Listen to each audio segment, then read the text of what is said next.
Nós vamos direto ao plenário do Supremo Tribunal Federal nesse momento, porque os ministros já estão se dirigindo aos respectivos lugares, exatamente na expectativa para o início da sessão plenária da tarde dessa quinta-feira, com a previsão do que já dissemos agora, da retomada do julgamento da questão dos imóveis em alienação fiduciária e voto do ministro Edson Fachin, vice-presidente do Supremo, que está ali agora no plenário do Supremo Tribunal Federal. Vamos acompanhar ao vivo direto do plenário. Boa tarde a todos, podemos sentar?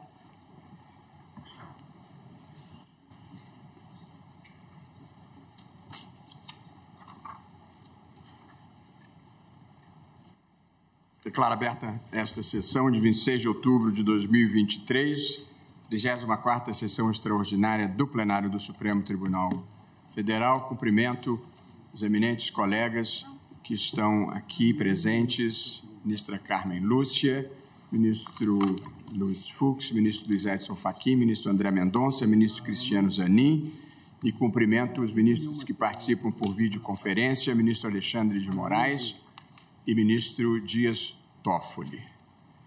E peço à senhora secretária que faça a leitura da ata da sessão anterior. Aliás, cumprimento também, e com muito prazer, a Procuradora-Geral da República em exercício, doutora Eliseta Maria de Paiva Ramos. Ata da 32ª sessão ordinária do plenário do Supremo Tribunal Federal, realizada em 25 de outubro de 2023. Presidência do senhor ministro Luiz Roberto Barroso. Presentes à sessão os senhores ministros Gilmar Mendes, Carmen Lúcia, Dias Toffoli, Luiz Fux, Edson Fachin, Alexandre de Moraes, André Mendonça e Cristiano Zanin. Ausente, justificadamente, o senhor ministro Nunes Marques. Procuradora-Geral da República em exercício, doutora Eliseta Maria de Paiva Ramos. Abriu-se a sessão às 14h21, sendo lida e aprovada a ata da sessão anterior. Não havendo qualquer objeção quanto à ata, declaro-a aprovada e registro a presença neste plenário dos estudantes de Direito das seguintes instituições de ensino: Faculdade de Direito de Vitória e Faculdade de Serra Gaúcha de Caxias do Sul. Sejam muito bem-vindos aqui no plenário do Supremo Tribunal Federal. Registro a presença também dos ilustres advogados, defensores públicos, professores, todos aqui muito bem-vindos. Chamo, prezados colegas, para continuidade de julgamento, o recurso extraordinário 860631, que corresponde ao tema 982 da repercussão geral, cujo julgamento iniciamos na tarde de ontem. Relembro que se trata de uma discussão relativa à constitucionalidade do procedimento de execução extrajudicial nos contratos de mútuo com alienação fiduciária de imóvel pelo sistema financeiro e imobiliário, conforme previsto na Lei 9.514 de 1997. De acordo com a papeleta, nós temos a seguinte situação processual. Após o voto do ministro Luiz Fux, relator, que conhecia do recurso extraordinário e lhe negava provimento, mantendo a decisão do tribunal de origem, e que propunha a seguinte tese: é constitucional o procedimento da Lei 9.514 de 97 para a execução extrajudicial da cláusula de alienação fiduciária em garantia, haja vista sua compatibilidade com as garantias processuais previstas na Constituição Federal, fecho aspas. Após, portanto, o relator negar provimento ao recurso e propor esta tese, foi acompanhado pelos ministros Cristiano Zanin, André Mendonça, Alexandre de Moraes e Dias Toffoli, tendo o julgamento sido suspenso. E, portanto, retomamos agora o julgamento com o voto do ministro Luiz Edson Fachin, a quem tenho o prazer de passar a palavra. Muito obrigado, senhor presidente. Ministro Luiz Roberto Barroso, a quem cumprimento. Cumprimento a ministra Carmen Lúcia, os eminentes pares, de modo especial sua excelência o relator, ministro Luiz Fux, a senhora Procuradora-Geral da República em exercício, os advogados e advogadas aqui presentes. Senhor presidente, o voto que trago à colação nessa matéria vai em sentido diverso à percepção que já vai tomando a compreensão majoritária desse tribunal a partir do voto percussiente e muito bem posto por Sua Excelência, o eminente ministro relator. Por isso, senhor presidente, considerando essas circunstâncias, vou fazer uma síntese do que depois, como declaração de voto divergente, juntarei nos autos. E as razões dessa percepção diversa não desconhecem que esse tribunal, em questão análoga, já reconheceu a constitucionalidade do Decreto-Lei 70 de 66. Conforme observado na sessão, inclusive ontem, por Sua Excelência o ministro Luiz Fux, no que foi acompanhado pelo eminente ministro Dias Toffoli, relator daquele recurso extraordinário 627-106, que era o paradigma do tema 249, as premissas sócio-jurídicas que conduziram aquele julgamento realmente podem ser compartilhadas com o julgamento do presente feito. O procedimento de execução extrajudicial disciplinado agora, este é o recurso que está em julgamento 860-631, e o procedimento disciplinado pela Lei 9514/1967 guarda, segundo o ponto de onde vejo a questão posta, os mesmos vícios de incompatibilidade com a Constituição de 1978 que apontei naquela ocasião em corrente que restou vencida. Ontem acompanhei com atenção o voto de Sua Excelência, o ministro Luiz Fux, relator do presente feito, de modo que, em homenagem ao alentado voto, considero 3 pontos relevantes da compreensão ali esposada. Os antecedentes da Lei 9514, em segundo lugar, o contrato de mútuo com alienação fiduciária em garantia e, em terceiro, a recepção do Decreto-Lei 70 de 1966. Em primeiro lugar, quanto aos antecedentes, foram sublinhadas as razões de criação do sistema de financiamento imobiliário, muito bem apresentados no voto de Sua Excelência, o ministro Luiz Fux, e que são relevantes do ponto de vista socioeconômico, induvidosamente. Nada obstante, tenho para mim que essas razões devem curvar-se ao projeto constitucional que conduziu à introdução, pela ação do legislador constituinte derivado, por meio da emenda constitucional número 26 de 2000, do direito à moradia como um direito fundamental social no Estado de Direito Democrático brasileiro. São necessários esforços institucionais múltiplos e plurifocados para que a concretização da justiça social seja deslocada do texto para a realidade em nosso país. Nesse contexto, a promoção e o crescimento sustentado da economia, em meu modo de ver, numa leitura à luz da normatividade principiológica e axiológica da Constituição, devem submeter em seus ditames constitucionais de garantia dos direitos fundamentais sociais para a existência minimamente digna dos cidadãos e cidadãs, dentre os quais se destaca o direito fundamental à moradia.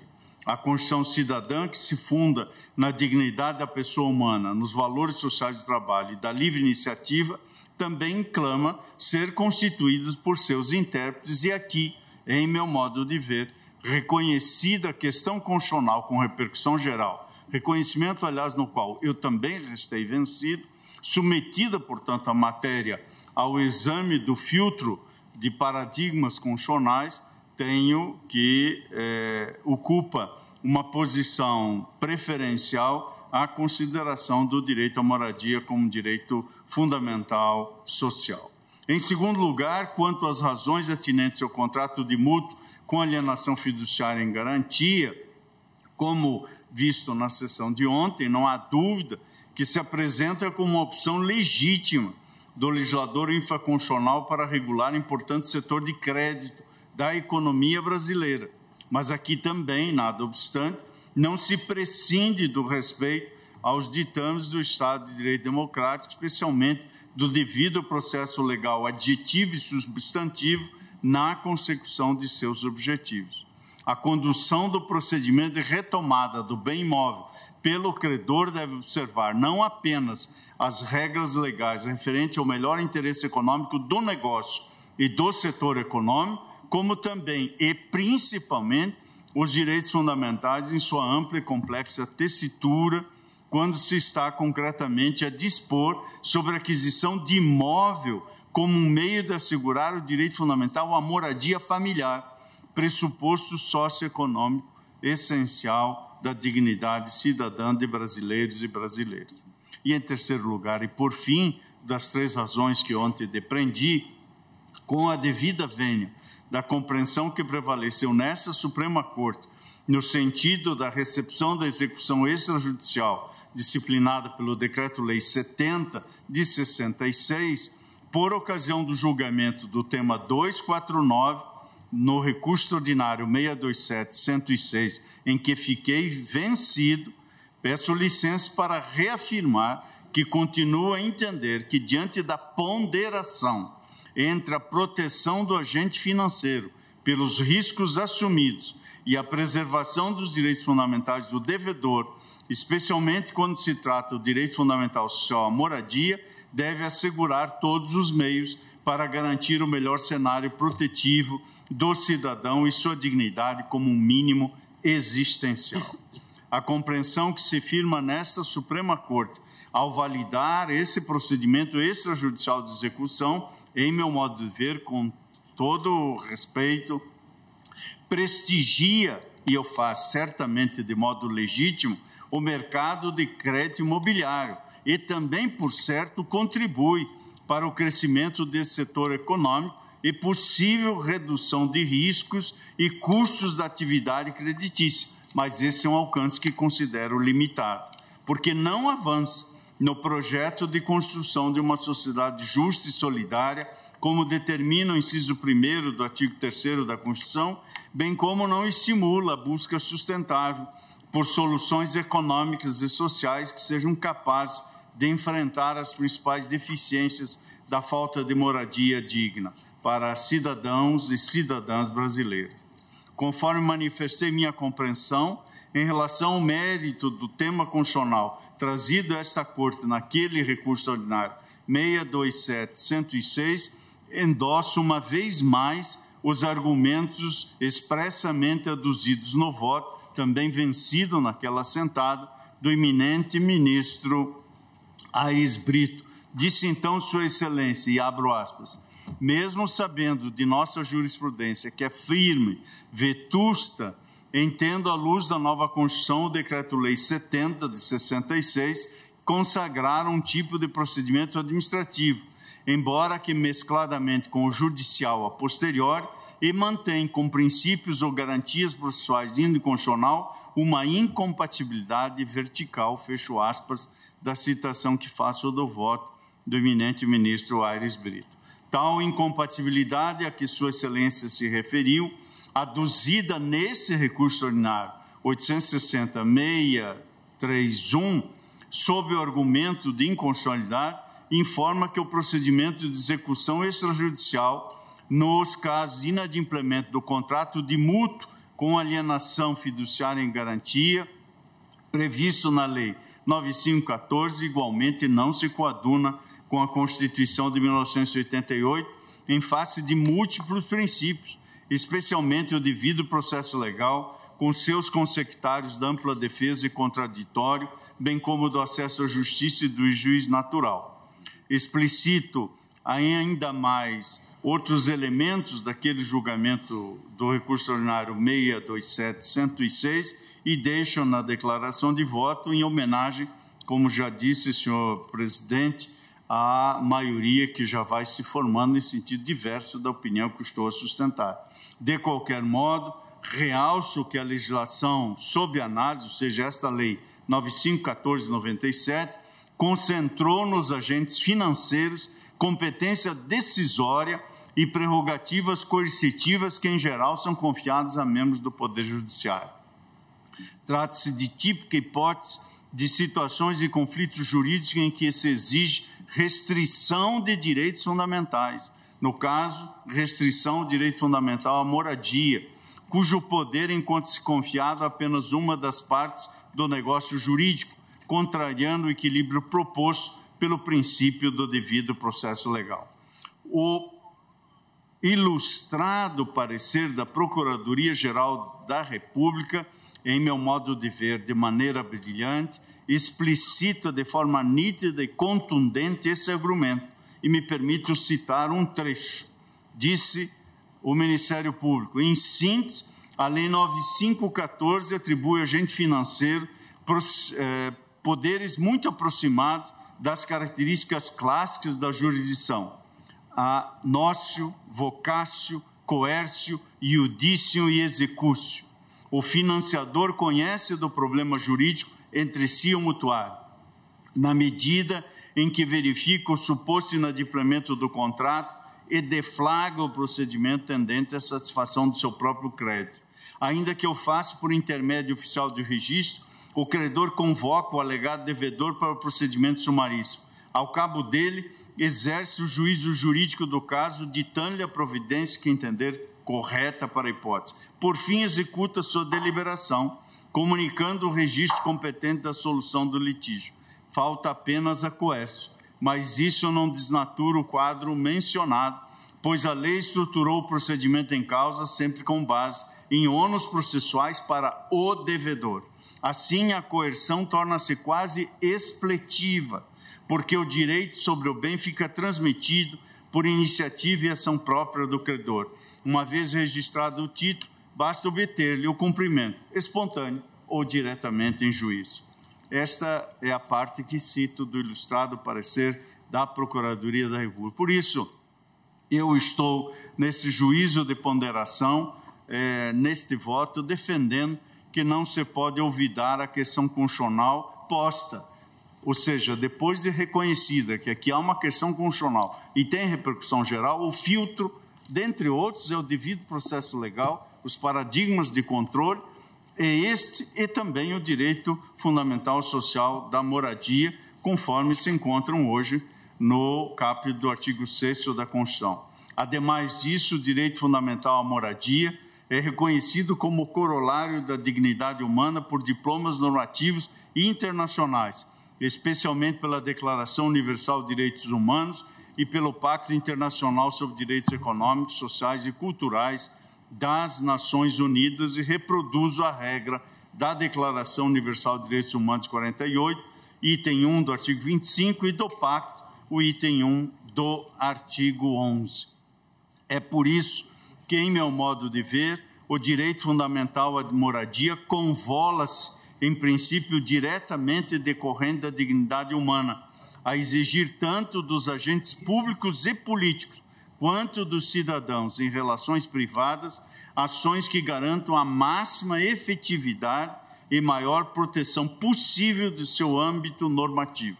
Aliás, não é por razões outras que, embora em outros contextos, em outras situações, mas não é por outras razões que a jurisprudência desse tribunal vem sendo consolidada no sentido de admitir a atuação do Poder Judiciário diretamente na efetividade de políticas públicas concretizadoras do direito à moradia, garantindo nos limites de sua competência constitucional uma dimensão real e concreta no seio da sociedade brasileira.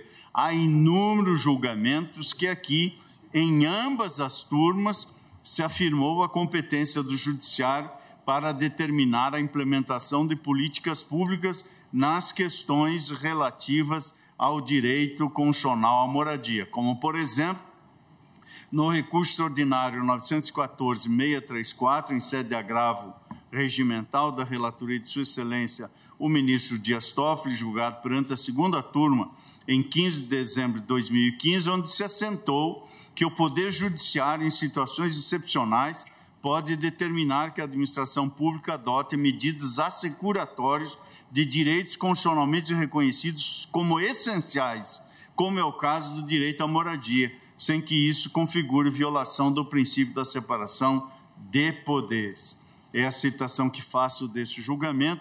Nesta mesma linha, o agravo em recurso ordinário 948-601, julgado em 10 de fevereiro de 2017, o agravo em recurso ordinário 1.023.906 e de nossa relatoria alguns julgamentos, como no agravo em recurso extraordinário 925.712, no mesmo sentido, o agravo no recurso extraordinário 908.144 e o agravo em recurso extraordinário 1.155.939. Portanto, senhor presidente, nessa breve síntese, entendo que a legislação impugnada no presente recurso extraordinário com repercussão geral, de onde vejo a questão posta, além de afrontar os princípios do devido processo legal, do acesso à justiça e também do juiz natural, também não é compatível com a proteção constitucionalmente exigida no que diz respeito ao direito fundamental à moradia.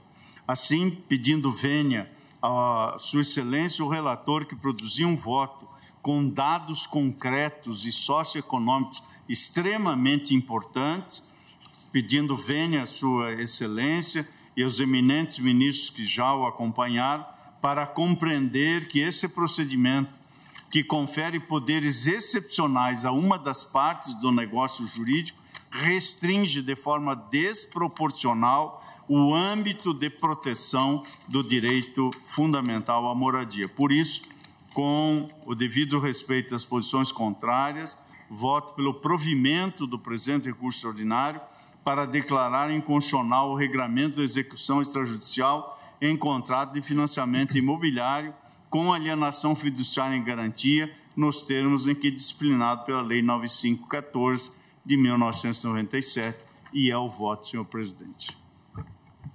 Muito obrigado, ministro Luiz Edson Fachin. Registro a presença entre nós do nosso decano, ministro Gilmar Mendes, e na sequência, e agradeço ao ministro Luiz Edson Fachin, que, portanto, abre divergência e dá provimento ao recurso extraordinário.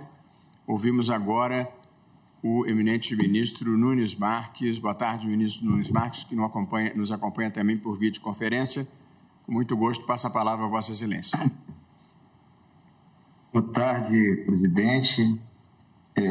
Cumprimento todos os colegas na pessoa de Vossa Excelência, cumprimento também a doutora Eliseta Ramos, Procuradora-Geral da República, os servidores, os advogados presentes. Senhor presidente, bem como colocou o eminente relator, a Lei 9.514 de 97 foi criada para simplificar o financiamento de imóveis no Brasil. Sua Excelência, com muita propriedade, asseverou que nesses contratos, pelo sistema financeiro imobiliário com alienação fiduciária, a propriedade não chega a ser transmitida imediatamente ao devedor, que tem apenas a posse direta do imóvel, mantendo-se a propriedade sob o nome do credor, geralmente um banco, até que o financiamento seja quitado. Essa solução legislativa, como já exposto no voto do eminente relator, impulsionou o mercado imobiliário e deu segurança aos contratos. De resto, se o devedor verificar alguma irregularidade no procedimento, está livre para recorrer ao Poder Judiciário.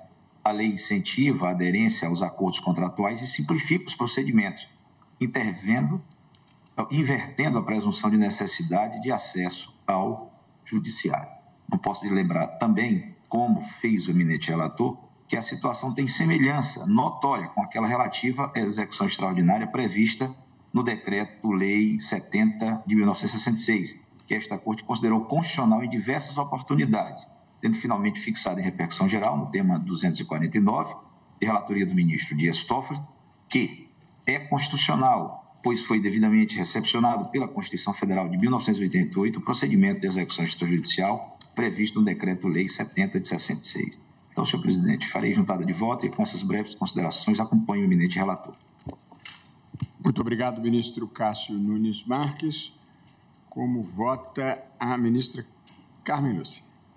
Senhor presidente, cumprimento Vossa Excelência, os senhores ministros, na pessoa do ministro relator, Luiz Fux, senhora Procuradora-Geral da República interina, doutora Eliseta, senhores advogados, cumprimento especial aos que ao somar à tribuna.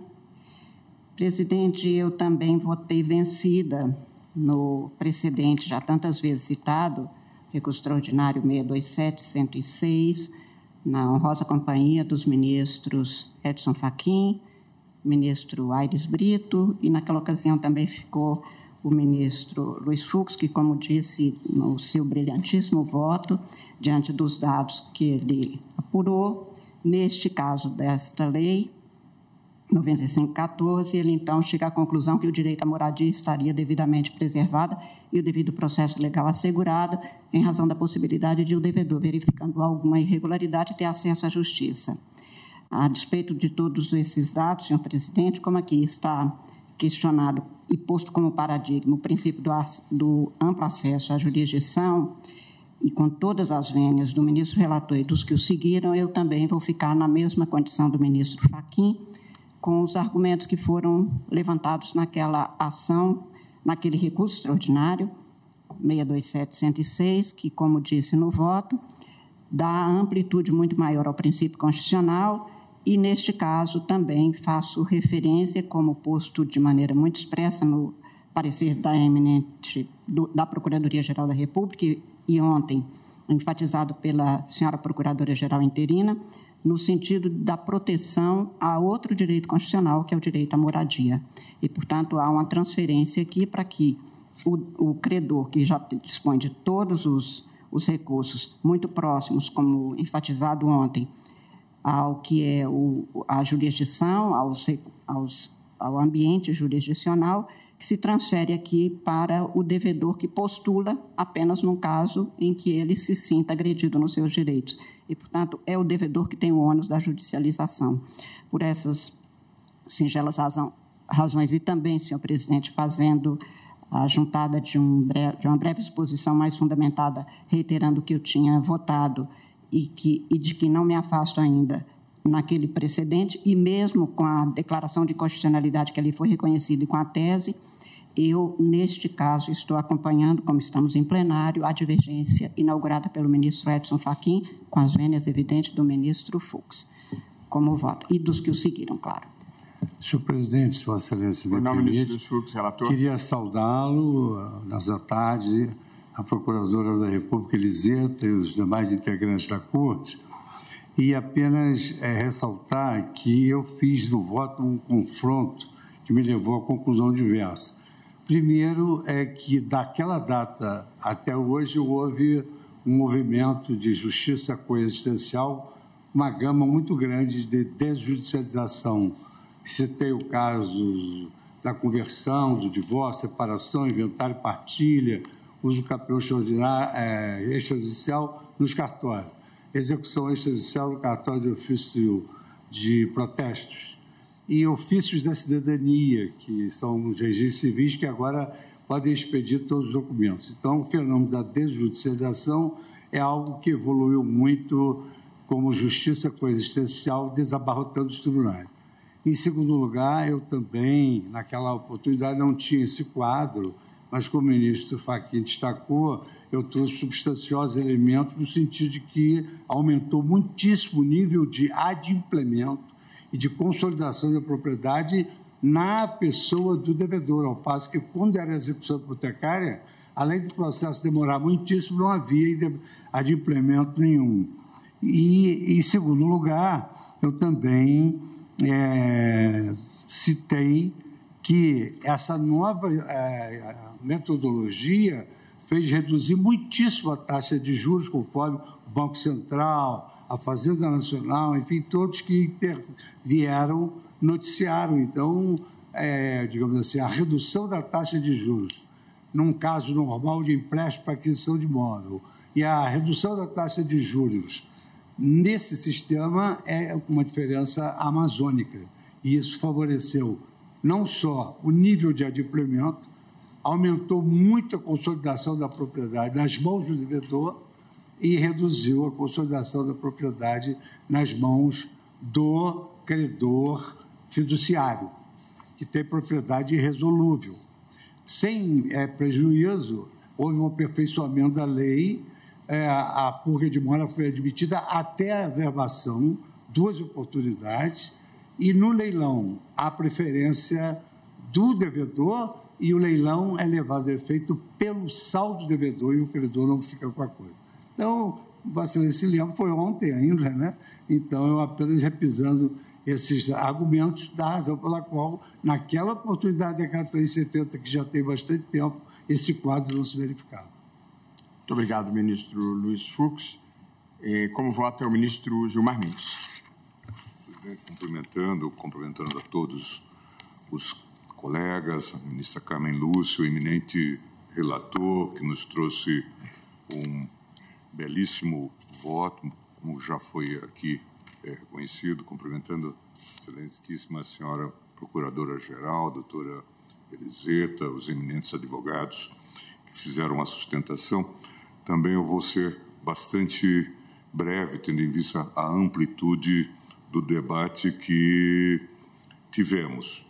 Eu não tenho a menor dúvida de que, a despeito, e acho que não está em jogo aqui o reconhecimento do direito à moradia, antes pelo contrário, acho que o relator enfatizou que isto estava consolidado. Nós temos aqui uma garantia institucional que precisa de ser consolidada.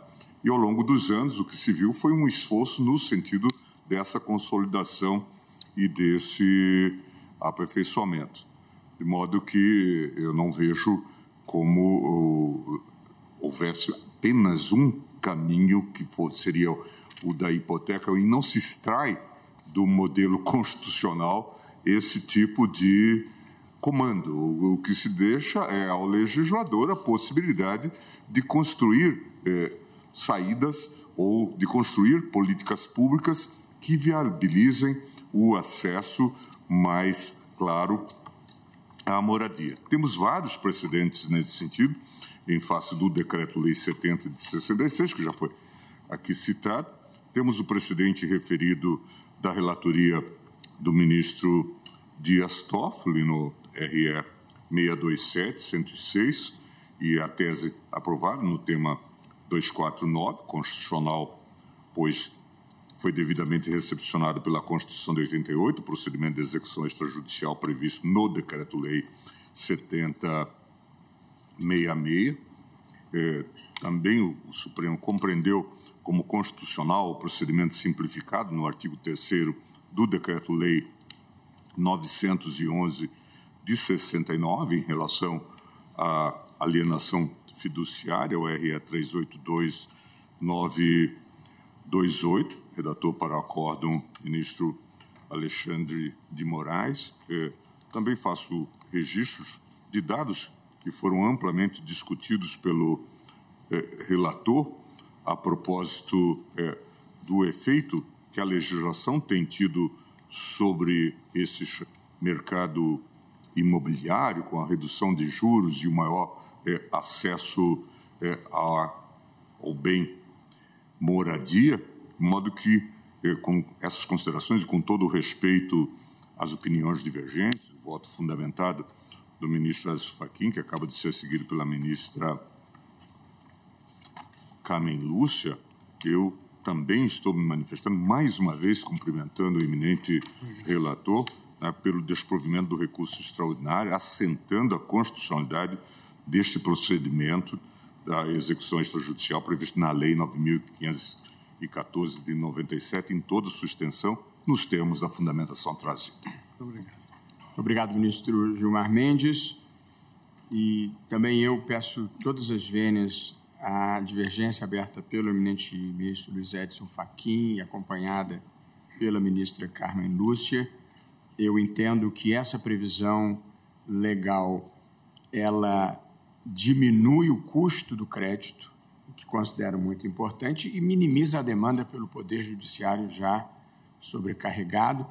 E como tive a oportunidade de observar ontem, durante a sustentação oral do ilustre defensor público, e de todo modo, a emissão na posse depende de intervenção judicial, de modo que a parte tem o prazo para impugnar judicialmente se desejar, e depois a própria emissão na posse depende da atuação judicial, de modo que eu não acho que esteja violado aqui o princípio, o mandamento da inafastabilidade do acesso ao poder judiciário. Por essa razão, louvando o eminente relator pelo seu voto, eu estou acompanhando Sua Excelência e proclamo, então, o resultado.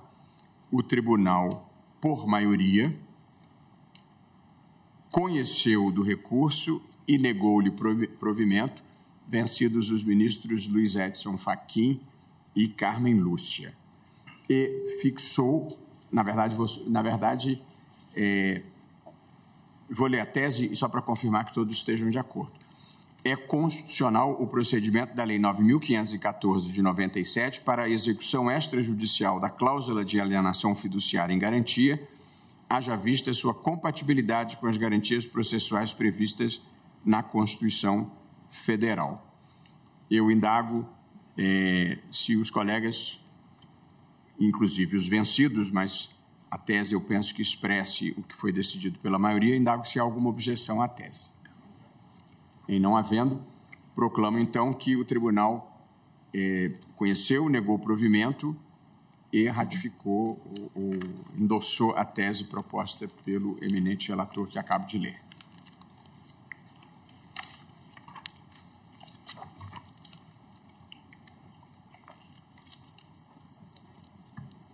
Chamo para julgamento o recurso extraordinário número 1167-478, procedente do Rio de Janeiro, da relatoria do ministro Luiz Fux, que cuida do tema 1053 da repercussão geral, cujo objeto é o seguinte: separação judicial como requisito para o divórcio e sua subsistência como figura autônoma no ordenamento jurídico brasileiro, após a promulgação da Emenda Constitucional número 66 de 2010. Haverá sustentação oral, de modo que passo a palavra ao eminente relator para a apresentação do relatório. Excelentíssimo senhor presidente, senhora Procuradora-Geral da República Eliseta, ilustre decano, ministro Gilmar Mendes, em nome de quem eu saúdo todos os integrantes da Corte, senhores advogados, senhores estudantes aqui presentes. Essa é até uma matéria muito interessante para os estudantes, porque versa uma questão sobre direito civil e é mais comum a Corte se debruçar sobre temas de direito público. E hoje é a segunda vez que nós vamos nos dedicar, para a alegria do nosso professor Edson Fachin, em direito privado, notadamente no direito civil e no segmento do direito de família. Trata-se de um recurso extraordinário interposto em segredo de justiça, aqui só tem as iniciais, GBM, com fundamento no artigo 102, inciso 3º, a linha A da Constituição Federal, contra acórdão pelo qual negado provimento à apelação de sentença concessiva de divórcio, independentemente de prévia separação judicial, dada a alteração do artigo 226, parágrafo 6º da Constituição, pela Emenda Constitucional 66/2010. Então, só para ficar mais explícito para os estudantes, anteriormente o divórcio deveria ser antecedido pela separação. A Emenda Constitucional 66/2010 acabou com esse pré-requisito. Então, pode haver divórcio sem antecedente separação judicial, pela Constituição Federal. A parte recorrente alega, em síntese, que houve violação de normas constitucionais por ausência da fundamentação, cito o artigo 93, ausência de motivação, inobservância da reserva de plenário, súmula vinculante, e não aplicação prévia da separação judicial ainda prevista na legislação infraconstitucional, que seria o Código Civil.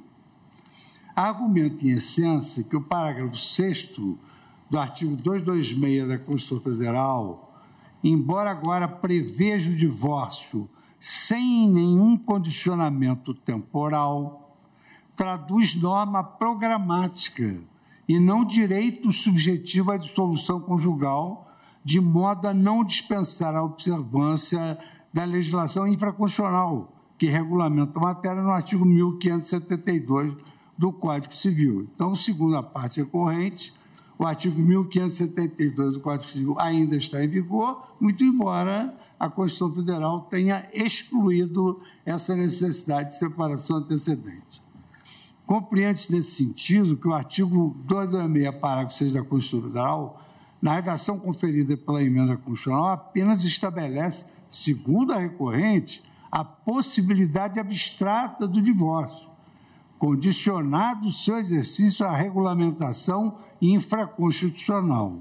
Assim, uma vez posta pelo Código Civil a separação judicial, o Instituto deve ser aplicado, salvo se retirado por este Supremo Tribunal Federal em sede de controle concentrado de constitucionalidade do ordenamento jurídico.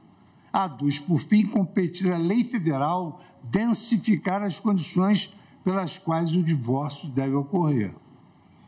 Em contrarrazões, a parte recorrida preliminarmente, ela argue a ausência de conhecimento do recurso extraordinário por encontrar óbitos nas súmulas 282 e 356 do Supremo Tribunal Federal e na ausência de repercussão geral.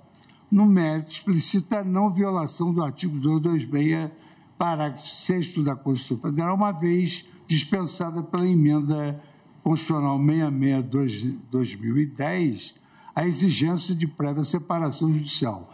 Dessa maneira, entende correta a interpretação adotada pelo acordo impugnado na presente via, sim, no sentido da possibilidade de decretação independentemente de prévia separação judicial. Na origem, negado o seguimento ao recurso extraordinário pelo Tribunal ACO, em razão das súmulas 279 e 284 da Suprema Corte, e por estar a decisão recorrida em harmonia com a jurisprudência deste Supremo, foi interposto agravo e o recurso foi provido, determinada a sua conversão em extraordinário, ARI 839-435. Em acordo publicado em 21 de junho de 2019, foi reputada constitucional a matéria controvertida e reconhecida a existência de repercussão geral no tema 1053, assim delimitada a controvérsia constitucional. 1. Possibilidade de exigir-se prévia separação judicial para o divórcio, bem como a subsistência da separação judicial como figura autônoma no ordenamento jurídico.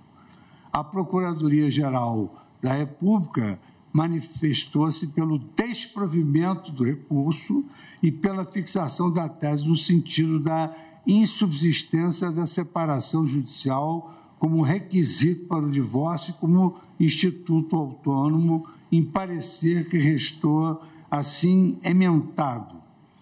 Recurso extraordinário, leading case do tema 1053 da sistemática da repercussão geral. Separação judicial como requisito para o divórcio e sua subsistência como figura autônoma no ordenamento jurídico após a promulgação da emenda constitucional 66 de 2010. 2. O artigo 226, parágrafo 6º da Constituição Federal, na redação dada pela emenda constitucional 66 de 2010, é norma de eficácia plena e de aplicabilidade imediata, prescindindo de regulamentação infraconstitucional. Legislação ordinária que estabeleça prazo ou requisitos para a declaração do divórcio não se compatibiliza com a Constituição Federal, uma vez que a reforma constitucional consolidou a dissolubilidade do casamento pelo divórcio e afastou quaisquer óbices à pretensão. Item 4 do parecer da Egrégia Procuradoria-Geral da República, a separação judicial de forma autônoma não subsiste, pois perdeu sua finalidade de converter-se em divórcio e vai de encontro ao comando constitucional que favorece a jurisdição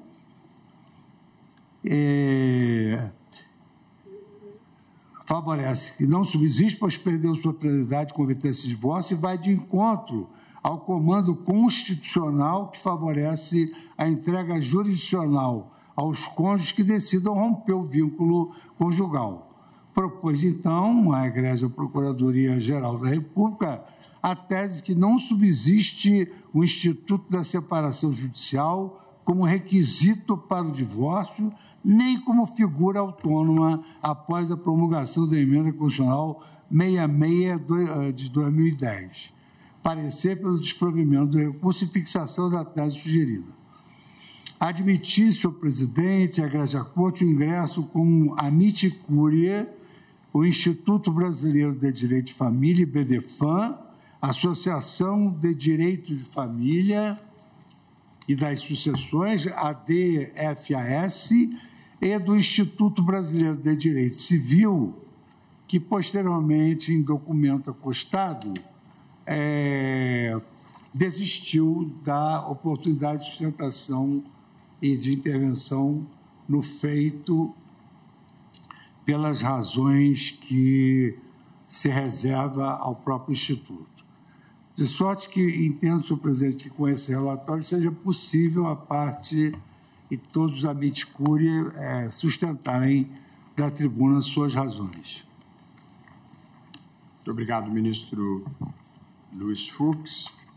Chamo, assim, à tribuna para falar pelo amicus curiae Instituto Brasileiro de Direito de Família, IBDFAM, a doutora Lígia Zighiotti de Oliveira. A senhoria tem a palavra pelo prazo de 15 minutos. Seja bem-vinda à tribuna do Supremo. Boa tarde a todas e todos. Excelentíssimo senhor ministro Luiz Roberto Barroso, ilustre presidente dessa corte. Excelentíssimo senhor ministro Luiz Fux, relator desse recurso extraordinário. Excelentíssimo senhor ministro Luiz Edson Fachin, nosso eterno professor de Direito Civil da Universidade Federal do Paraná. Ao cumprimentá-los, estendo a todos os ministros e a ministra Carmen Lúcia as minhas deferências pela atenção que dispensam, através de mim, ao Instituto Brasileiro de Direito das Famílias hoje. Inicio a minha fala com um caso real. Nos conta a antropóloga Cláudia Fonseca que, ao início do século XX, um trabalhador chamado Joaquim se defendia de um processo que havia sido proposto por sua ex-esposa. Ela o acusava de ser esmoleiro e irresponsável e, por outro lado, ele a acusava de adúltera e lasciva. A cada qual competia apresentar as provas nesse processo de seus argumentos, mas, ao final, eles não se divorciariam. Essa história, de quase 100 anos atrás, é uma história de desquite. Mas bem poderiam ser estas as personagens de uma ação de separação judicial, caso este arcaico instituto ainda vigorasse entre nós. É por isso que, nesta tarde, o Supremo Tribunal Federal tem a chance de renovar os votos com compromissos democráticos que orgulham o direito das famílias contemporâneas. O compromisso com a laicidade estatal, o compromisso com o direito potestativo ao divórcio, um direito recentemente conquistado em 2010 nesse país, e o compromisso com a extinção do odioso, potencialmente misógino e perpetuador dos piores conflitos judiciais cíveis, instituto da culpa pelo fim do casamento, que é inerente à ação de separação judicial.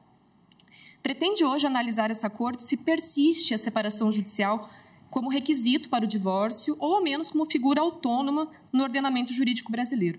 E como bem opinou a Procuradoria-Geral da República, é negativa a resposta para esses dois questionamentos e qualquer entendimento diverso nos parece um grave retrocesso a ganhos que foram muito recentemente obtidos em relação a esse tema. É de se lembrar nessa tribuna que só poucos dias após o Natal de 1977, o saudoso parlamentar Nelson Carneiro aprovou o divórcio nesse país. De acordo com ele próprio, foi a maior batalha da sua vida e o Senado Federal guarda na sua memória imagética uma foto do então senador Nelson Carneiro, rodeado pelo movimento social de mulheres que celebravam o fato de que podiam se dissociar de relações conjugais opressoras em que se encontravam. Até 1977, foram 26 anos de derrota no Congresso Nacional Brasileiro de qualquer pequeno passo rumo à possibilidade de desconstituição conjugal nesse país. E nesse caminho prolongado de recusas, Nelson Carneiro só conseguiu viabilizar essa possibilidade com concessões graves a uma ruidosa indignação moralista que desejava que o direito ao divórcio seguisse proibido nesse país. E foi assim que nasceu a separação judicial. Estabeleceu-se só por isso, nessa primeira versão legislativa, um injustificável sistema de prazos e causas para se acessar o divórcio, sendo que o divórcio só poderia ocorrer uma única vez na vida de alguém. Esse foi o Brasil que concebeu a separação judicial como possibilidade jurídica. O mesmo Brasil que chamava certos filhos de espúrios porque havidos fora do casamento, deixando crianças e adolescentes sem direitos de filiação. O mesmo país que elegia o homem como chefe da sociedade conjugal. O mesmo país que desconhecia uniões estáveis como famílias legítimas, porque entendia que o matrimônio era a única porta de entrada para esses direitos. O mesmo Brasil, enfim, antidivorcista, que não pode ressuscitar perante essa corte. Me refiro ao mesmo Brasil antidivorcista que se recusava a meter a colher em violências de maridos contra suas mulheres, mas que os obrigava a um prazo de separação judicial para poderem se divorciar. Me refiro ao mesmo Brasil antidivorcista que impunha o martírio do convencimento do Estado sobre a pertinência de alguém desejar romper uma relação conjugal. O Aldir Blanc e o João Bosco cantavam em um conhecido samba desse período chamado Incompatibilidade de Gênios, o desesperado pedido de um marido que tentava apresentar para um juiz quais eram os fundamentos pelos quais ele não queria mais conviver com a sua esposa. Apresentava tudo o que ela lhe fazia de mal cotidianamente para tentar acessar o direito de se separar dela. A bem-humorada memória artística e cultural que nos deixou o samba não nos deixou a jurisprudência brasileira sobre o que representa decretar um cônjuge culpado e um cônjuge inocente pelo fim de um relacionamento. Não é exagero afirmar que até 2010, com a Emenda Constitucional 66, o que ocorria em ações de separação judicial com decretação de culpa era um verdadeiro processo inquisitório em que havia um constrangimento mútuo entre o ex-casal em uma lógica de que quanto pior, melhor. Vence em uma ação de separação judicial quem mais prova as falhas do ex-cônjuge. Uma ação de separação judicial implica que o juiz decida, em uma lógica penal, quem é o culpado e quem é o inocente pelo fim de uma relação. E neste aspecto, senhores e senhora ministra, permitam-me pontuar a implicação de gênero de normas que soam neutras em um contexto de dominação simbólica e patrimonial masculina, como é o nacional ainda.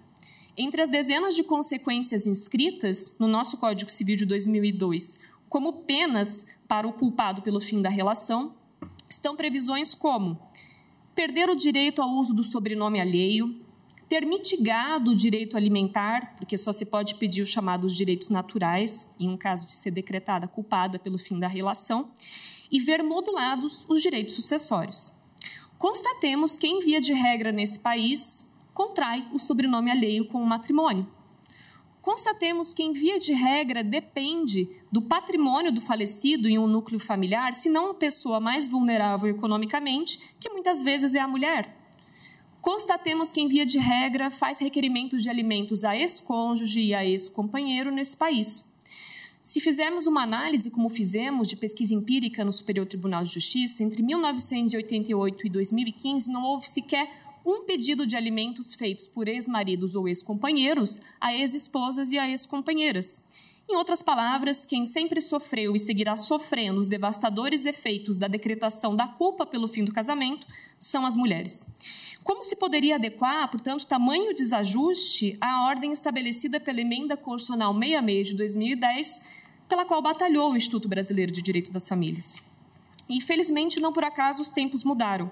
Ao invés de tribunais que estimulam humilhação mútua, litígio processual, vivemos em um contexto em que, por exemplo, o Superior Tribunal de Justiça, em 2022, condenou um advogado ao pagamento de danos morais a uma contraparte, uma mulher, que ele ofendeu em uma ação de investigação de paternidade de forma reiterada, questionando as condutas sexuais dela, dizendo que seriam inadequadas.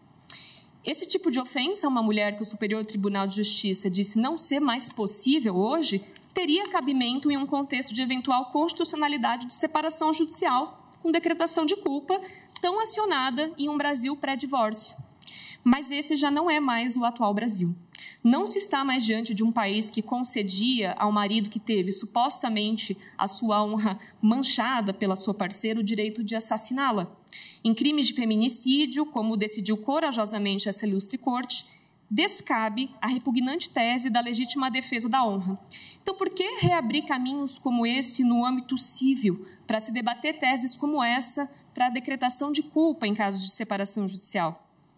Nesse mesmo espaço, em 2011, quando inclusive ocupava essa tribuna o ilustre ministro Luiz Roberto Barroso, hoje presidente dessa Suprema Corte, para uma icônica sustentação oral, houve o reconhecimento dos efeitos jurídicos da relação afetiva entre pessoas do mesmo gênero, a despeito das preconceituosas tentativas de se barrar o direito de constituir família, independentemente de orientação sexual.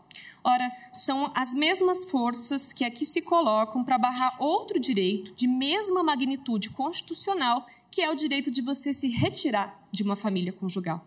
Assim como o direito à constituição de uma família conjugal é um direito fundamental, também é um direito fundamental dissolver uma família conjugal. Não cabe, como ocorreu em um processo que originou o presente tema para apreciação dessa Corte, como matéria de reconvenção em ação de divórcio direto, requerer a preservação do vínculo via separação judicial. Isso equivale a obrigar o outro a permanecer casado. E sequer deve o Estado, em hipóteses consensuais, se prestar a uma saída jurídica para comportar alternativa religiosa ao desejo de dissolver o matrimônio. E o descabimento dessa pretensão é claro, assim como o casamento civil não equivale para as igrejas a um casamento religioso, tampouco um divórcio civil equivale a uma dissolução religiosa do vínculo.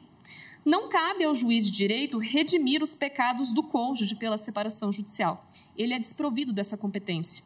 Para quem se move a partir de premissas religiosas, importa a eventual absolução das autoridades religiosas sobre a dissolução desse matrimônio. E não importa, por outro lado, o que digam as autoridades estatais a esse propósito, são esferas separadas. E diga-se de passagem, de acordo com uma pesquisa publicada em 2007 pela Folha de São Paulo, 90% dos pedidos de anulação de casamento são deferidos pelo Tribunal Eclesiástico de São Paulo, para se utilizar o exemplo da Igreja Católica, demonstrando que esse é um caminho viável para quem deseja terminar o seu casamento e, eventualmente, preservar, pacificado, com as normas cristãs que, eventualmente, siga na sua particularidade. Mas, do ponto de vista estatal, absolutamente nenhum sentido religioso detém o divórcio civil. Essa é apenas a forma jurídica de você dissociar um vínculo. E mesmo sem o instituto da separação judicial para eventuais separações temporárias, ainda subsistem no nosso sistema as hipóteses de separação fática e separação de corpos, que parecem ainda compatíveis com o atual contexto constitucional, o que não ocorre em relação à separação judicial, porque prevalecida a possibilidade de separação judicial, nos parece que se desgastam excessivamente princípios como dignidade da pessoa humana, igualdade de gênero, celeridade processual, liberdade conjugal, duração razoável do processo e vedação ao retrocesso social. Por tal motivo, requer-se o estabelecimento da tese de que não subsiste o Instituto da Separação Judicial como requisito para o divórcio, nem como figura autônoma após a Emenda Constitucional 66 de 2010.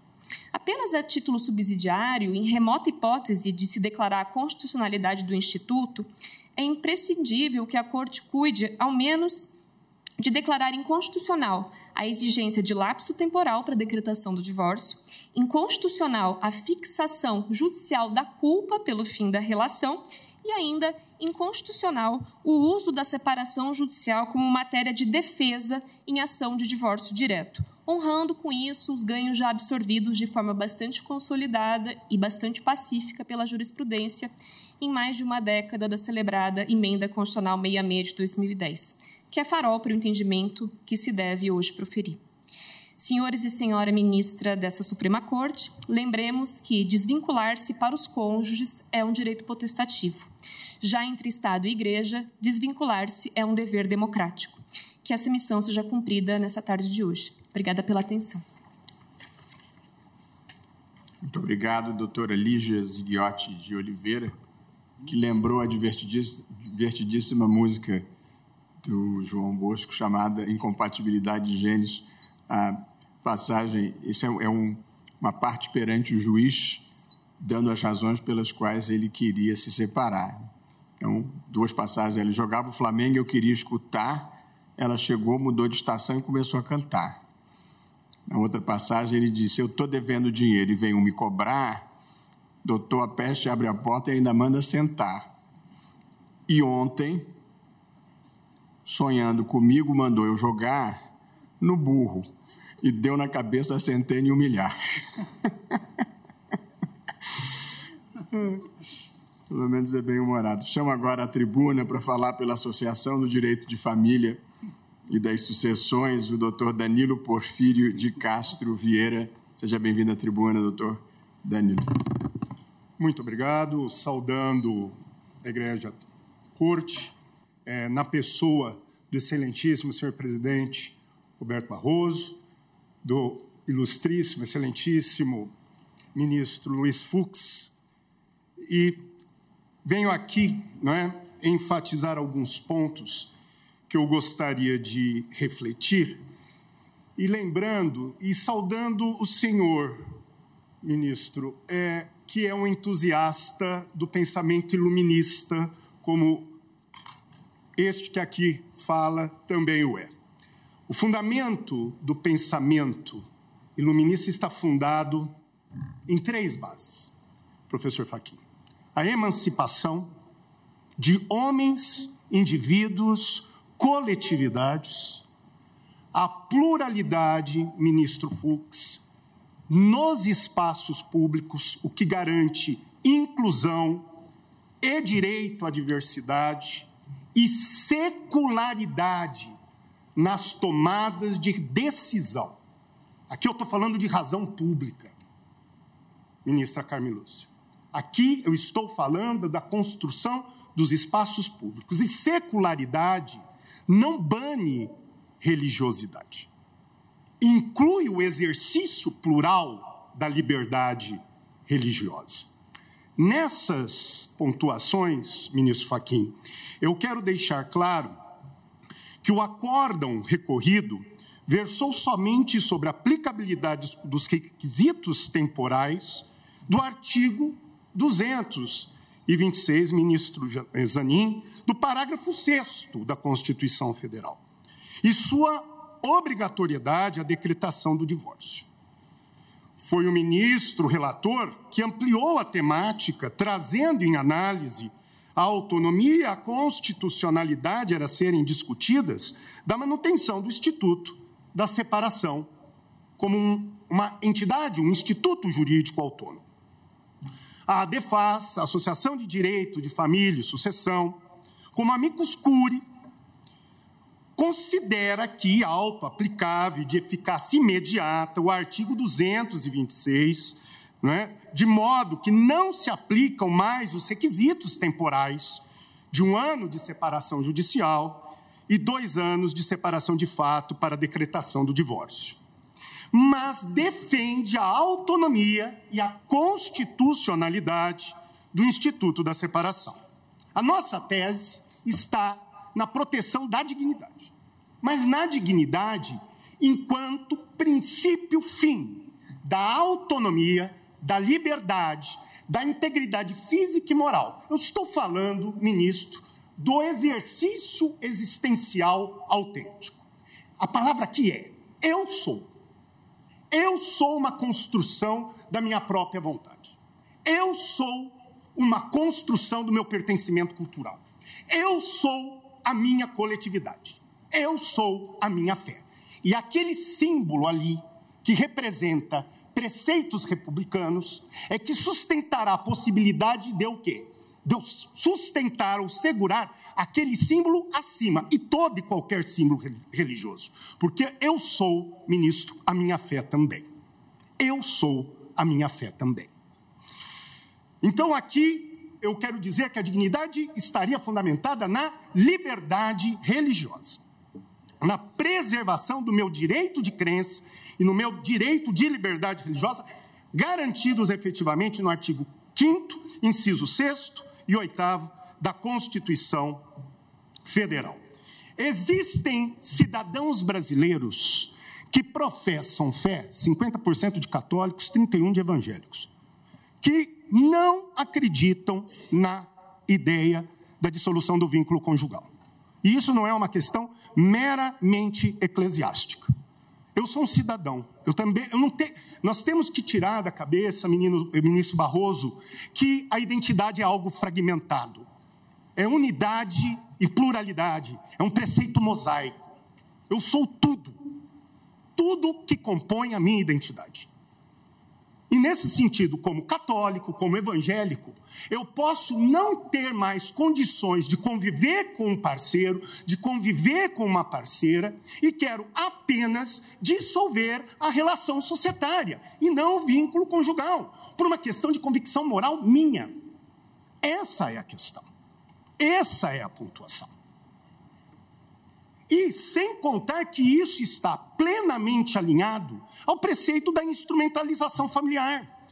A família enquanto meio para a dignidade da pessoa, não como fim em si.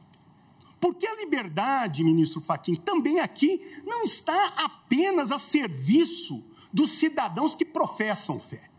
Mas eu posso usar a separação como entidade autônoma para, inclusive, viabilizar eficiência, economicidade, inclusive na perspectiva temporal, no momento em que eu me separo, para estabelecer um momento de transição, adaptação e maturidade para que eu, ao final, saiba ou não se eu quero divorciar. Esse é o ponto. Outra questão que eu também gostaria de levantar, sobre a integridade física e moral. Nas disposições legais sobre o Código Civil, sobre a separação judicial, que estão estabelecidas as consequências sancionatórias do cumprimento dos deveres conjugais, artigos 1578, 1704, essas regras somente não foram inseridas pelo Código Civil no divórcio, porque aquele diploma legal entrou em vigor quando o divórcio era constitucionalmente conversível e não direto. Assim, a corrente que pretende a supressão da separação quer a eliminação das consequências sancionatórias do descumprimento, deveres conjugais, transformando-os em meras recomendações. A grande preocupação é com o fim dos preceitos dos deveres conjugais que estão dispostos na separação, é que aquilo que era dever e aquilo que era proteção à integridade física e forma de resposta, conforme o artigo 226, parágrafo 8 da Constituição Federal, que é o quê? O combate à violência doméstica na perspectiva moral, sexual, física, psicológica, é entender que esses deveres, com o fim da separação, a rodo, vão levar o quê? Ao fim do dever jurídico da conjugalidade, inclusive da fidelidade. Eu não estou discutindo aqui culpa. A culpa já é desconsiderada desde 1977, por meio do pedido unilateral de separação e divórcio.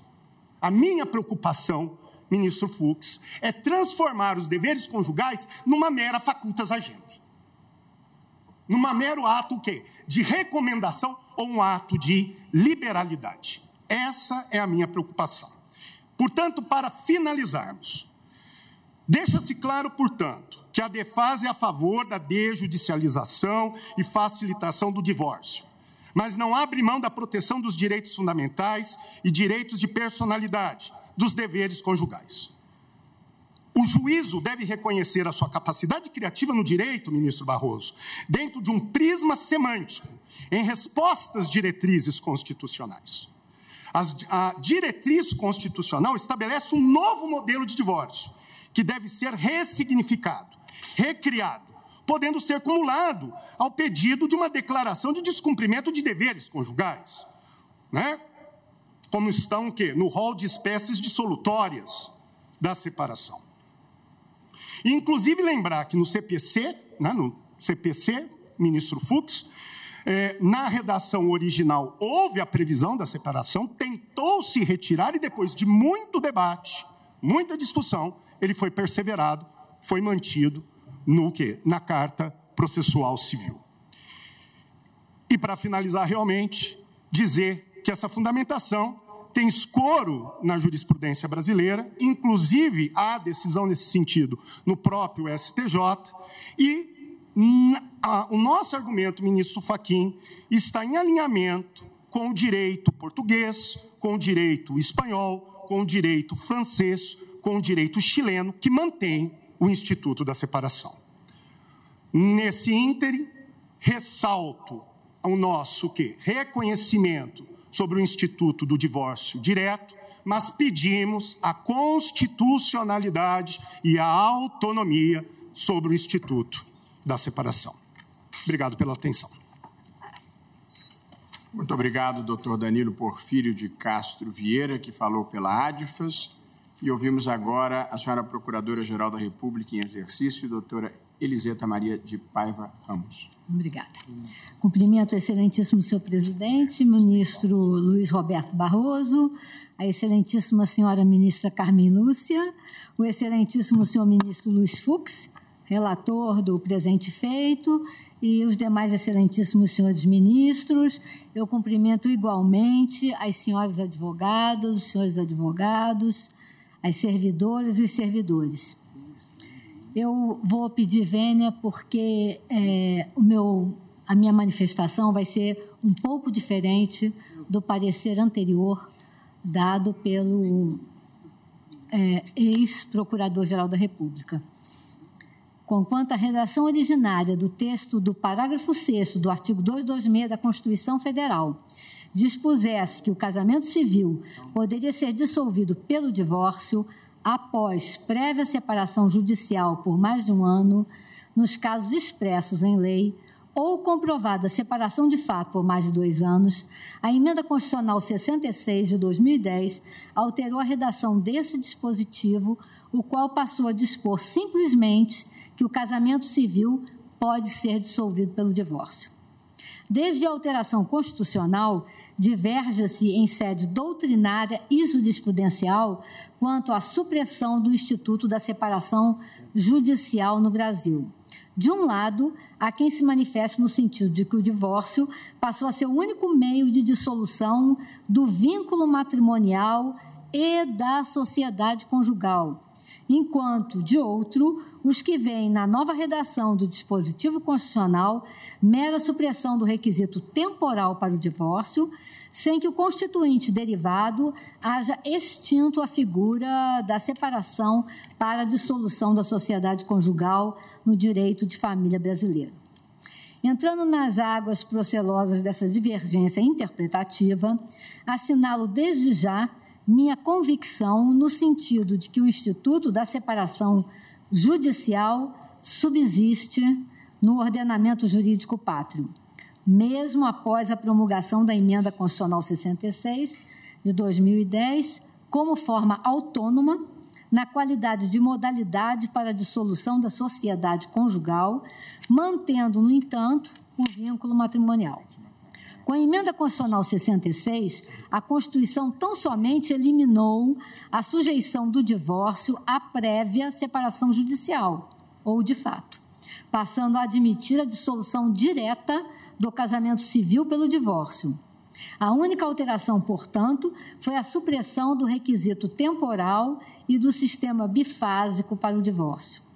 A mudança trazida pelo Constituinte derivado facilitou o divórcio, que constitui verdadeiro direito potestativo dos cônjuges. A separação judicial apenas deixou de ser tratada no texto constitucional, sem que isso tenha, contudo, significado a sua extinção. Em outras palavras, a Emenda Constitucional 66 de 2010 cingiu-se a alterar texto de dispositivo alusivo ao divórcio para não mais sujeitá-lo ao requisito da prévia separação. Não se registrou, portanto, a revogação sistemática da legislação ordinária concernente à separação. O matrimônio constitui-se de sociedade conjugal e vínculo conjugal. A separação é modalidade de extinção da sociedade conjugal, pondo fim a determinados deveres decorrentes do casamento, vale dizer, aos deveres da coabitação e o da fidelidade recíproca, e ensejando também a partilha patrimonial. Trata-se de medida temporária que pode ser escolhida pelos cônjuges, os quais poderão, a qualquer tempo, restabelecer a sociedade conjugal ou optar pela sua conversão definitiva em divórcio, nos termos dos artigos 1577 e 1580 do Código Civil. O divórcio, por sua vez, é forma de dissolução do vínculo conjugal, refletindo diretamente sobre o estado civil da pessoa e permitindo que os ex-cônjuges celebrem novo casamento, o que não ocorre, obviamente, com a separação. Sobre a subsistência da separação judicial no ordenamento jurídico, o Conselho Nacional de Justiça indeferiu o pedido de providências 0005062-2010-2000000, realizado pelo Instituto Brasileiro de Direito de Família, para modificação da Resolução CNJ 35 e considerou que, com a Emenda Constitucional 66 de 2010, somente houve a supressão do prazo de separação para o divórcio. Convergentemente, o Superior Tribunal de Justiça entendeu que a entrada em vigor da Emenda Constitucional 66 não aboliu a figura da separação judicial do ordenamento jurídico brasileiro, mas apenas facilitou aos cônjuges o exercício pleno de sua autonomia privada. Ou seja, quem quiser pode se divorciar diretamente, quem preferir pode apenas se separar.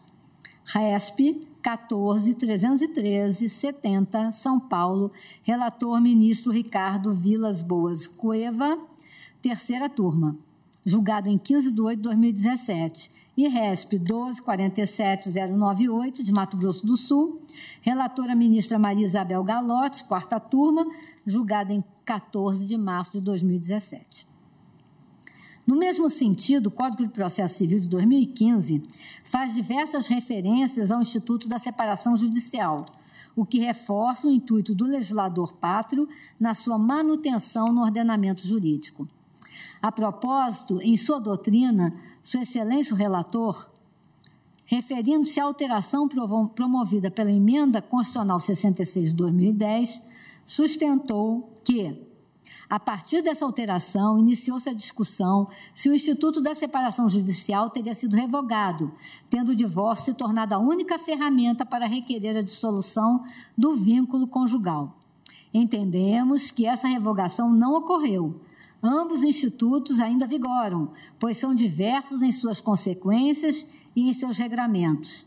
Nessa linha, entendeu o Superior Tribunal de Justiça que a emenda à Constituição número 66 de 2010 não revogou os artigos do Código Civil que tratam da separação judicial. Tanto o divórcio quanto a separação judicial, portanto, são institutos à disposição dos cônjuges que almejam modificar a sua situação marital. Está no seu curso de Processo Civil, quinta edição, editora Forense, 2022, página 1292. Também atende à autonomia e liberdade dos casais que podem optar pela separação quando não desejarem a dissolução do vínculo matrimonial, mas necessitarem de um período de maturação sobre a sorte futura de seu estado civil. Ressalta, ademais, que a regra do artigo 226, parágrafo 6º da Constituição da República, não se tratava na redação originária e tampouco se trata hoje, após a Emenda Constitucional 66 de 2010, de norma destituída de aplicabilidade imediata, mas sim de norma de eficácia plena e de aplicabilidade imediata. Salta aos olhos, no ponto, a gratuidade da invocada natureza programática dessa regra constitucional. Presentes essas premissas, é preciso salientar, no exame do caso concreto, que o cônjuge varão requereu o divórcio, manifestando a vontade de dissolver o vínculo conjugal, o que não pode ser impedido pela recorrente. Descabe, desse modo, prover-lhe o recurso extraordinário em que se requer a reforma do acordo recorrido à base do entendimento de que ainda subsistiria a subordinação do divórcio ao requisito da prévia separação.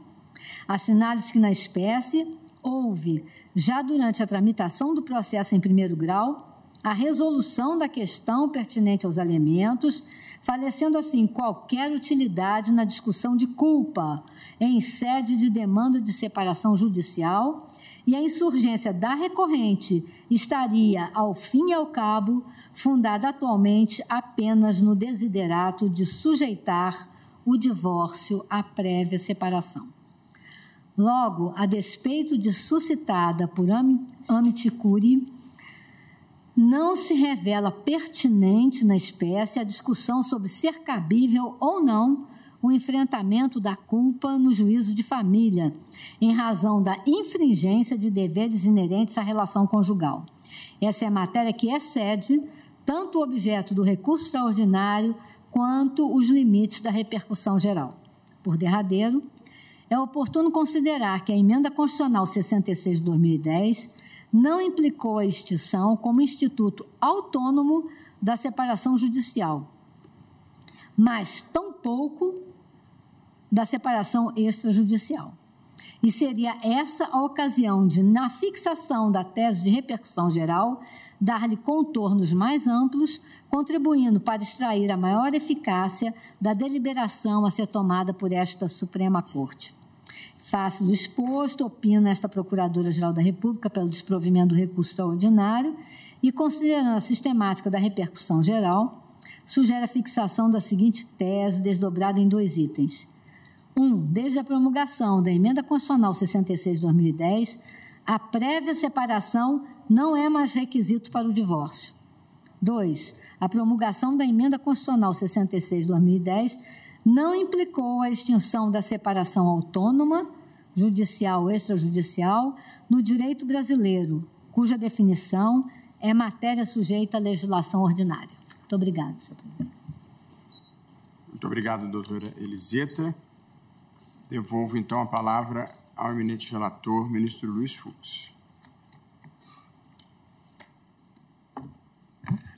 Senhor presidente, cumprimentando mais uma vez a Vossa Excelência, procurador e os advogados, estudantes presentes, eu verifico, senhor presidente, que aqui foram suscitadas muitas questões e que me impõem, a semelhança do dia de ontem, que eu pensei que fosse mais simples o debate, me impõe realmente algumas digressões, porque aqui falou sobre a mudança do paradigma familiar, que não é mais o casamento, mas a própria sociedade, a questão digamos assim, da interferência do judiciário na verificação da culpa do cônjuge, enfim, questões que hoje já estão, digamos assim, superadas pela própria evolução do pensamento jurídico da Corte sobre a essência da família, que não é só a família fundada no casamento,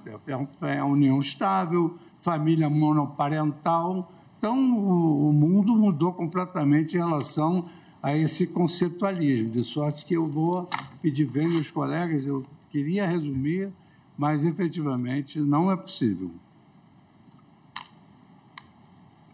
Senhor presidente, então eu inicio destacando que o recurso ordinário com repercussão geral, ele impugna a decisão do acordo à luz do artigo 226, parágrafo 6 da Constituição Federal, na redação conferida pela emenda 66 de 2010, decretado o divórcio independentemente de separação judicial. Essa é a novel redação do parágrafo 6º, diferentemente da anterior redação, que previa a separação como antecedente. Parágrafo 6º, o casamento civil pode ser dissolvido pelo divórcio tout court. Essa é a redação da Constituição Federal atual.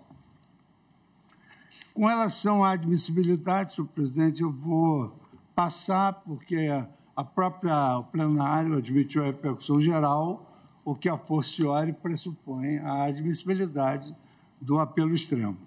E passo, então, ao mérito. O plenário reconheceu a repercussão geral da presente controvérsia constitucional, tema 1053, consistente em 2 questões concatenadas a saber. Primeiro, possibilidade de exigir-se prévia separação judicial para o divórcio. E 2, subsistência da separação judicial como figura autônoma no ordenamento jurídico, que foram exatamente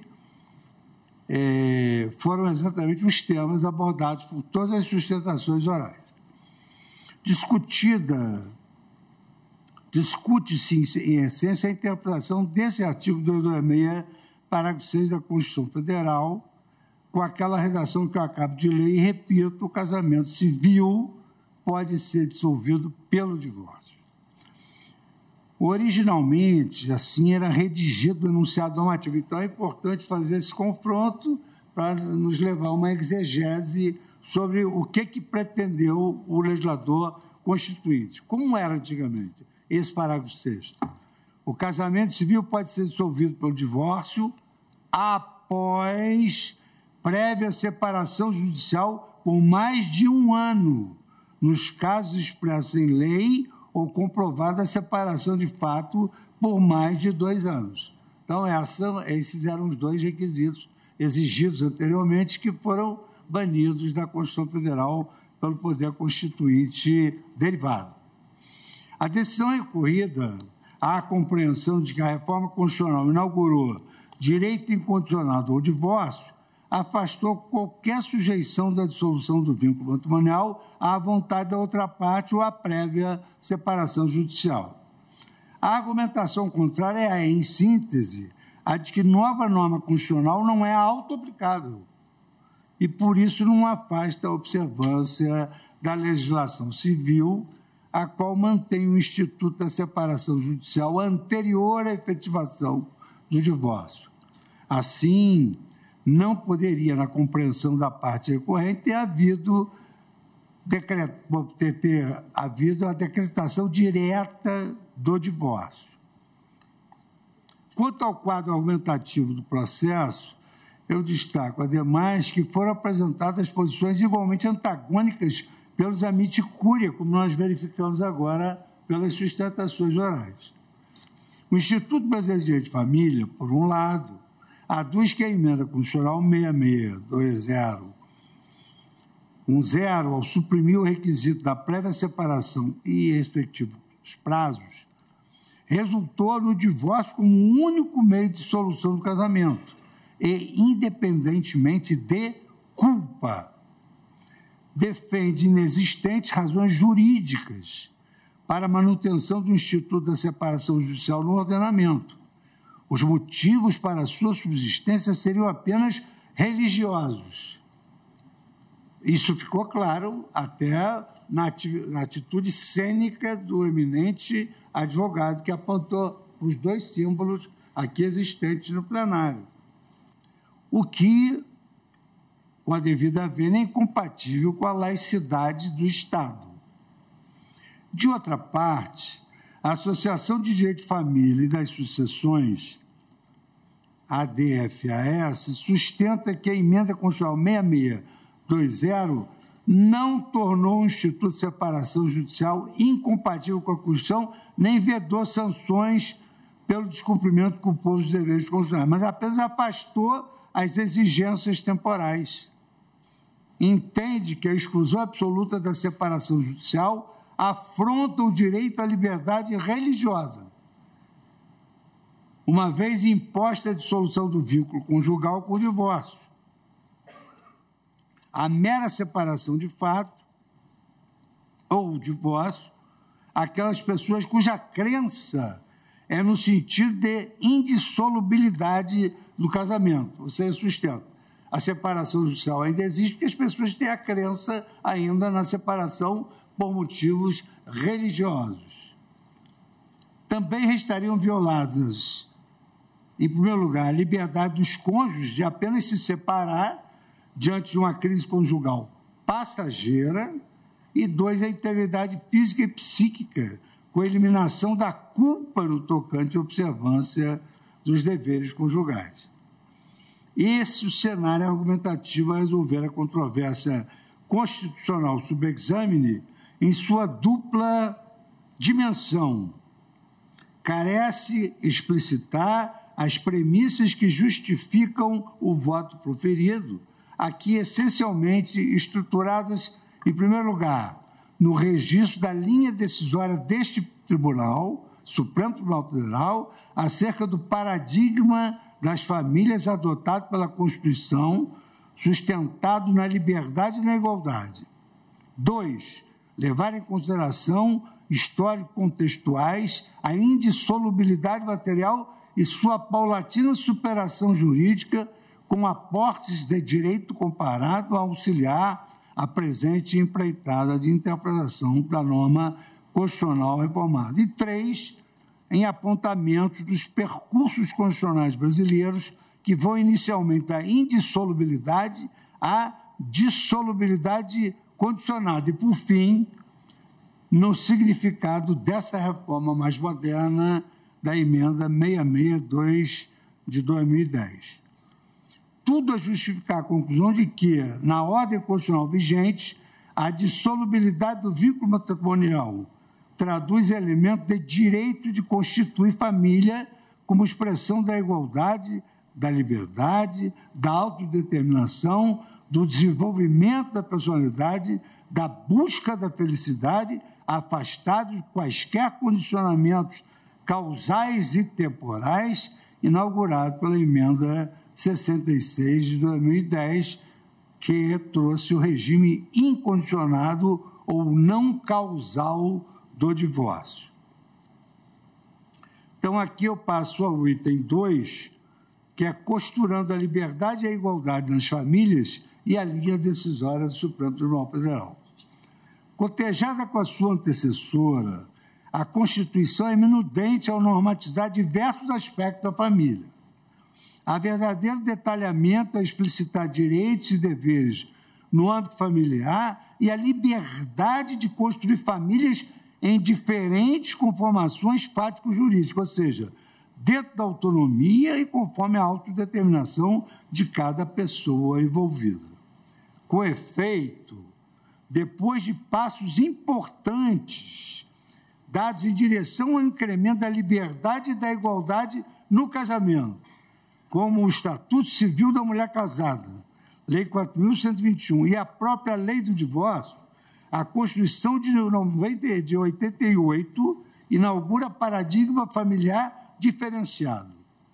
Apresenta a família como base da sociedade, mas em sentido diametralmente oposto ao que enunciava a Constituição de 34, a que enunciava a Constituição de 46, 67, a emenda de 1969, não a vinculando ao casamento, conforme prevê o artigo 226 da Constituição Federal. É dizer, a família não se constitui apenas pelo casamento, também explicitamente protegida a união estável e a família monoparental.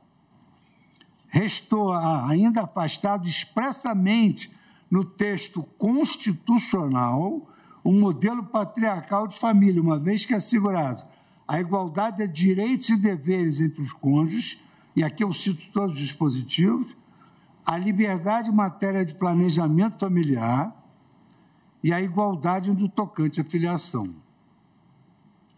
A linha decisória do Supremo Tribunal Federal ela é conformada por precedentes que reafirmam a pluralidade, a liberdade e a igualdade familiares protegidas pela Constituição, como evidenciam os precedentes em que, em primeiro lugar, considerada a fertilização in vitro como elemento do livre planejamento familiar.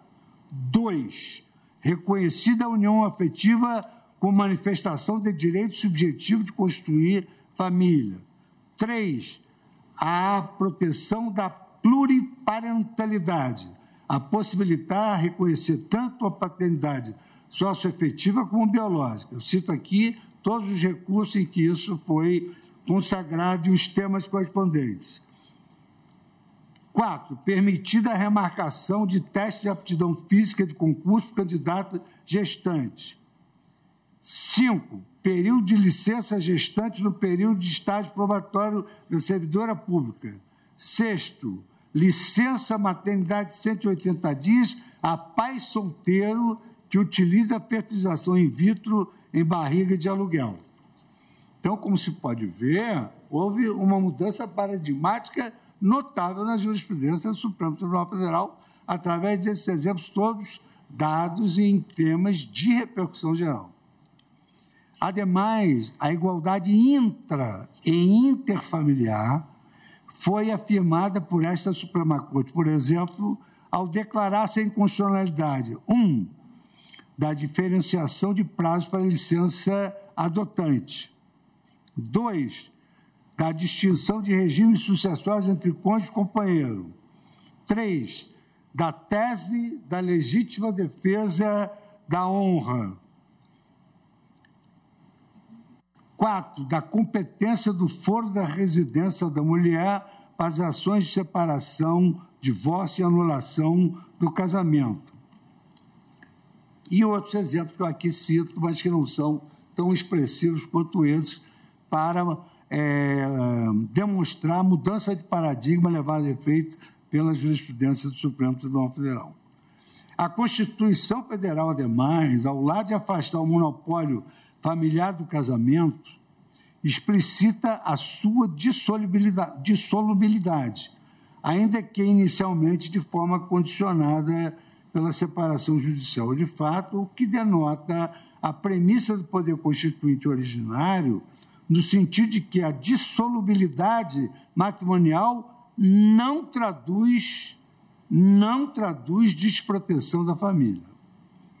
Ao contrário, o rompimento do vínculo é, desde o princípio da Ordem Constitucional de 1988, uma das peças do mosaico constitucional da família livre e da família igualitária. Interpretando o artigo 226, parágrafo 6 da Constituição, em sua redação originária, entendeu esta Suprema Corte possível impor apenas as condicionantes explicitadas no enunciado constitucional, de modo que inviável exigir, no caso, para a conversão da separação judicial e divórcio, por exemplo, o adimplemento da pensão alimentícia. Isso não estava no texto da Constituição Federal.